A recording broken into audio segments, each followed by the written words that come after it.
Hey guys, Roy here from Your Golf Travel. We're catching up with Lee Westwood today, and we're going to be talking about Scotland. His memories of playing in Scotland, both as an amateur and as a professional, considering the fact that he's obviously played a lot of elite level amateur golf there, as well as professional golf, Scottish Opens, Alfred Dunhill Links Championships, Open Championships, and even the Ryder Cup. And the fact that he's lived there for a few years and he's chosen to go there on holiday. Who better to talk to about golf in Scotland than the former world number one, Lee Westwood?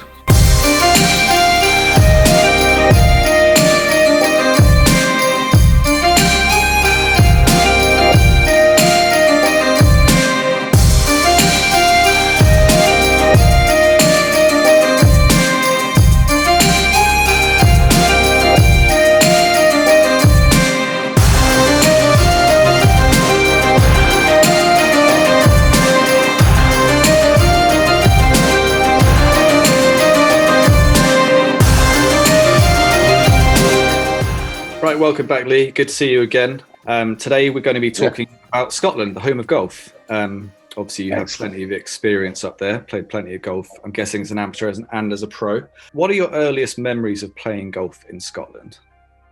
I guess playing the home internationals. Yeah, I was 16, so 1989 at Nairn, I think.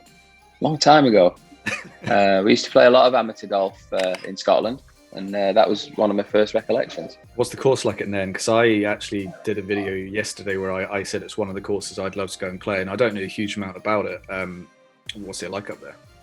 Fantastic. Brilliant golf course. Some of the best greens I've ever played on.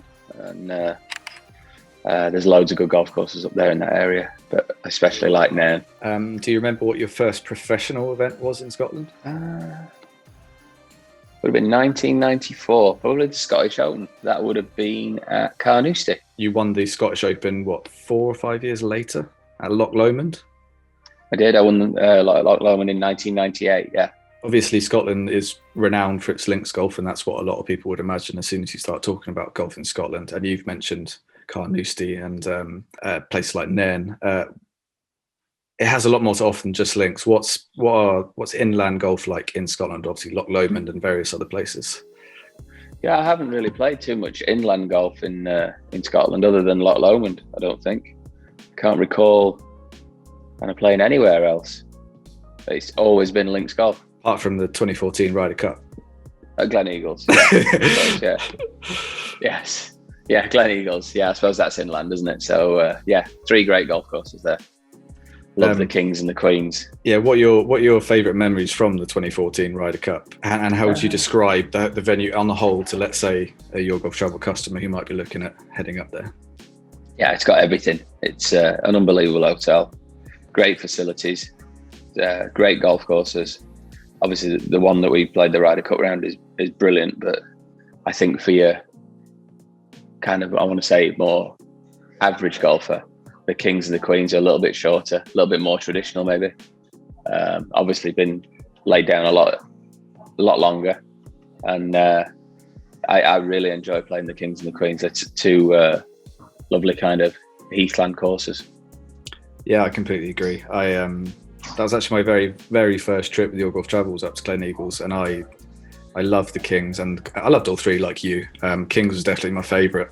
I think obviously heading up there, now that the Ryder Cup's been there, there's a bit more enjoyment to be had out of the PGA Centenary than there might have been in years gone by. Yeah, I think so. I think it's like all golf courses, when they're new, people judge them, and all golf courses need a little bit of time to mature and, stuff to bed in and trees to grow up and bushes to grow in, and just to look a little bit older. But yeah, essentially it's a very good golf course. And what are your thoughts on the resort away from the golf course? I know it's probably, you said it's in the past, it's one of your favourite hotels, is it not? Yeah, it's unbelievable. Yeah, I've been up there quite a few times, sometimes not even played golf up there, just, gone and stay in the hotel and done the shooting and the archery and things like that, and the gun dog trial stuff. It's a stunning place. The restaurants in the hotel are incredible as well. So just the perfect place for a long stay in a country retreat, even with golf not even as the main focus. Yeah, definitely. Great for a weekend break. Not far from Edinburgh, under an hour from Edinburgh. Any funny stories we might not, or we might need to know from the 2014 Ryder Cup? that you might be able to let us in on?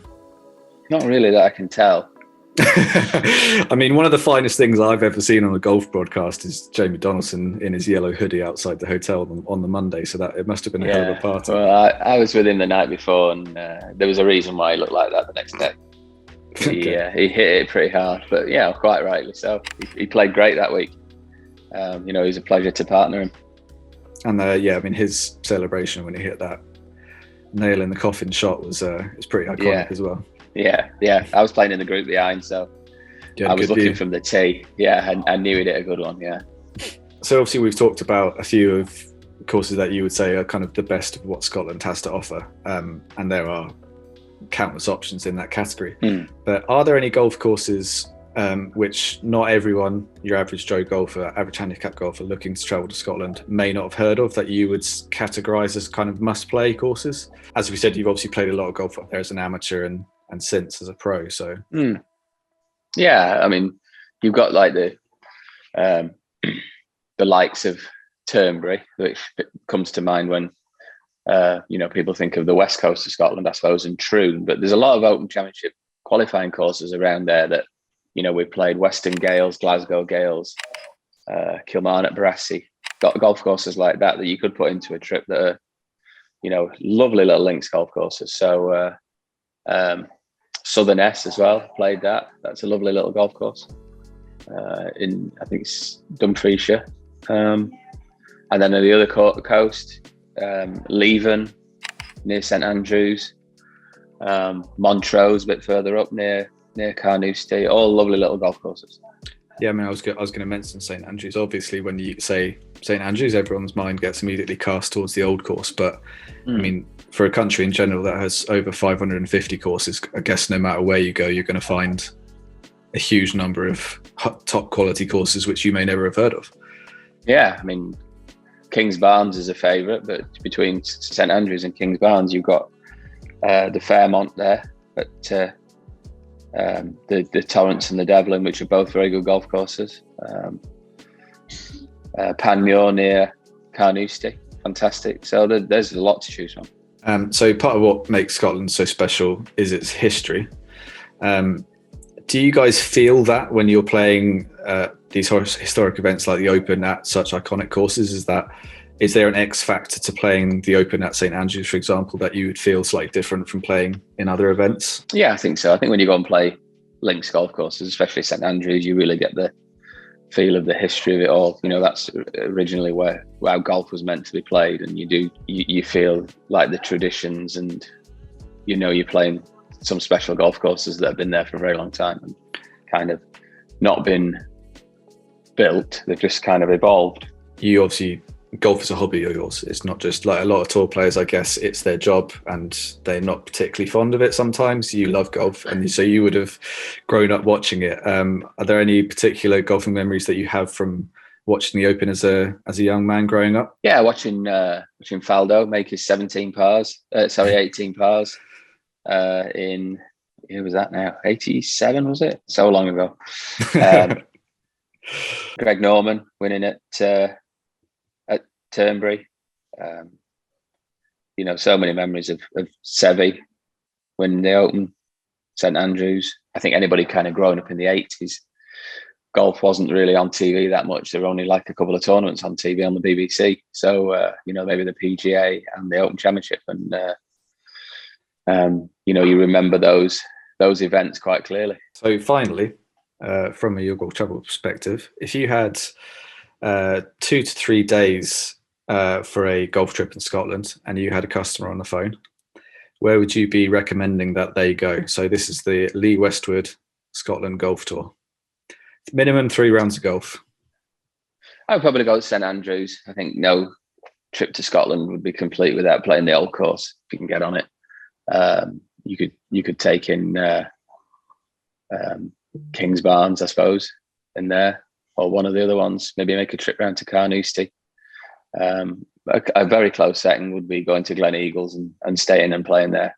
It's fantastic. What about places up in the north? Obviously, you played a lot of very different courses for the Scottish Open. That kind of jumps around quite a lot, which I think is great. Did you play any of the Scottish Opens up at Castle Stewart? Yeah, I played Castle Stewart and Royal Aberdeen, and I've played Skibo Castle up there. Just went for a trip with the lads and played Skibo Castle up there, which was a great venue, as well. It was a nice golf course, and definitely go up there and take those in. Is there anything particular that you would factor in on a golf trip to Scotland away from the golf course? Whiskey tasting, that sort of thing. Oh yeah, definitely. Love a hot toddy or old fashioned. Definitely go to Edinburgh. It's I lived there for 3 or 4 years. It's one of the great cities of the world. You can walk around it and plenty to see and some great restaurants.